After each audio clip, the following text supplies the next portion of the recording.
kher tor ti tama hei voin chu helam pang kan huan kong kha bolok te ka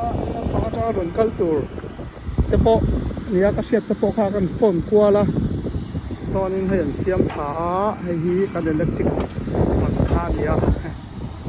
siam tha tian helam atanga ron du tur kha akal phei dol lawa voin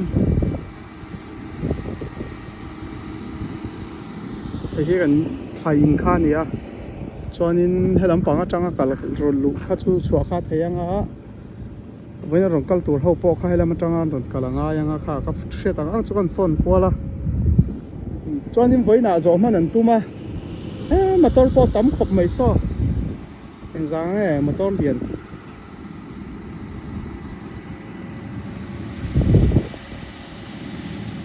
an ding khat vek ani so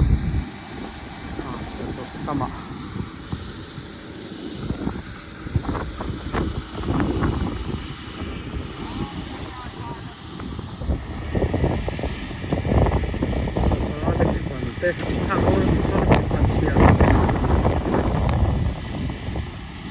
đầy quý thầy khóc mấy anh đi không đi chơi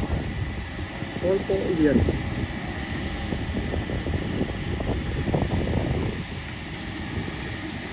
liền hao em rồi chưa hoàn thầy từ ba giờ cái gì bóc ha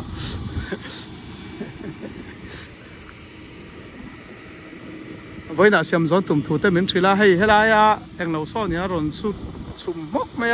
electric bẩn Adel duy bóc cho ngày gắn mà mỏ xe cái này là ni khát đắc ni khát lek po sol thầy gắn này là wa anh hạt thọ anh lạc lo với nè xem rõ này anh tu má thì đắc khát ba cái này là wa hay anh dùng mấy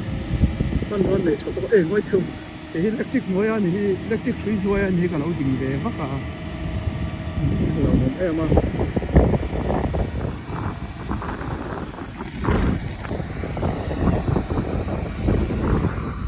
cho anh hề